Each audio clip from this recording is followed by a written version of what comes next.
कर रही है? दीदी मैं मैथ छुड़ा रही हूँ। दिखा दो। अरे ये मैथ तो बहुत इजी है। हमारे हरिहर भाई पटेल हाई स्कूल चिड़चड़बांध में हमें हमारे सर पढ़ाते हैं।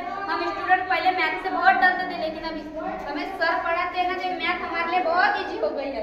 ऐसा मुझे भी ऐसा मैथ पढ़ना है। रुक, मैं सर को बुला के लाती हूँ। ठीक है, फिर मैं सारे बच्चों को जमा करती हूँ। हाँ, आज तो मजेदार मैथ पढ़े। Hello class, good morning. Good morning sir.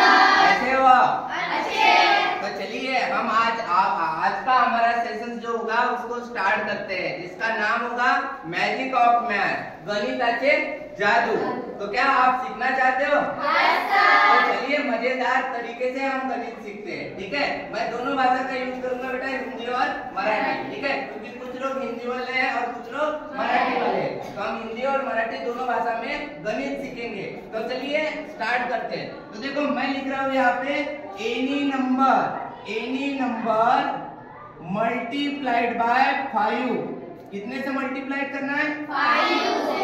हमारी हेडिंग होगी एनी नंबर मल्टीप्लाइड बाय 5। तो देखो बेटा, अब किसी भी नंबर को जब 5 से मल्टीप्लाई करेंगे तो कैसे करेंगे? जादुई तरीके से करेंगे, विदाउट पेन एंड कॉपी। हम कहीं पे भी रहे तो मतलब एक्टिव माइंड से बिल्कुल आंसर देंगे, ठीक है। हमारा आंसर सुन के पूरी दुनिया मतलब चकित रह जाएगी, ठीक है। तो क्या तैयार हो आप लोग? Yes sir. ये जादू करते हैं, जादू ही होगा बेटा, एक जादू से कम नहीं होगा। तो देखिए नंबर ले रहा हूं मैं, एग्जांपल ले रहा हूं। पहले छोटे नंबर लेंगे, 12 गुणिला 5, 12 गुणिला 5।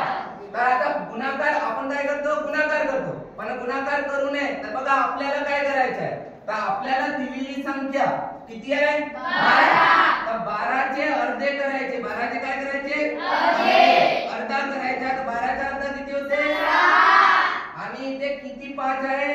1। तर एक शून्य लावून द्यायचं, म्हणजे आपलं उत्तर किती?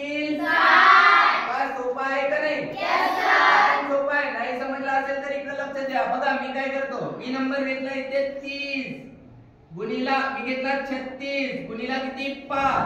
36 चे अर्धे किती? 18। 36 चे अर्धे 18 आणि एक 5 आहे म्हणून 1। तर उत्तर किती आला? 81। का तुम्हाला करता येईल का? Yes sir. बघा एक अजून घेऊ आपण। आता आपण घेतला, जसे मी नंबर घेतला 62 गुणिला 5, तर 62 चे अर्धे किती? 31। किती आले?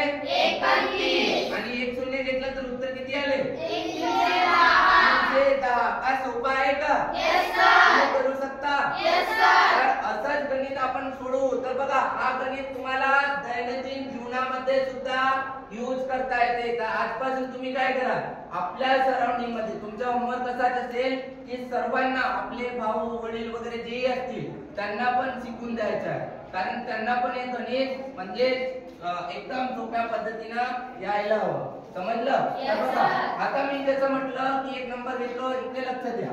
मी नंबर घेतला इथे 140 गुणिला 5। आता सांगा 140 चे अर्धे किती झाले? किती झाले? 70। आणि एक शून्य लावला तर उत्तर किती? 700। येईल का 700? मग असेच गणित आपण म्हणजे सोडून घेऊ, ठीक आहे। तर समजलं का? बघा मग आता आपण दुसरं शिकू बेटा, ठीक आहे।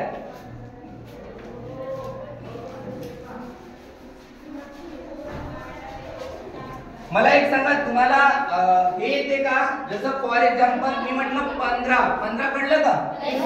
15 चा वर्ग काढायचा आहे, मग 25 चा वर्ग काढायचा आहे, मग आपल्याला 35 चा वर्ग काढायचा आहे, मग आपल्याला इथे 45 चा वर्ग काढायचा आहे, मग 55 चा वर्ग काढायचा आहे। असा आपल्याला कितीतरी संख्यांचा वर्ग काढायचा, पण लक्षात ठेवायचं आहे इथे शेवटी काय आला पाहिजे? 5। इथे शेवटी काय आला पाहिजे? 5 आला पाहिजे, ठीक आहे। 5 आला पाहिजे तर काय करायचं? तर बघा मला सांगा 3 च्या समोर जनरल क्वांटिटी मध्ये नंबर किती येते? 4। तर बघा इथे एक नंबर घेऊ, 45 चा वर्ग बरोबर 4 च्या समोरील संख्या काय आहे? 5। तर 4 आणि 5 चा आपण गुणाकार करू, तर 4 पंचे 20।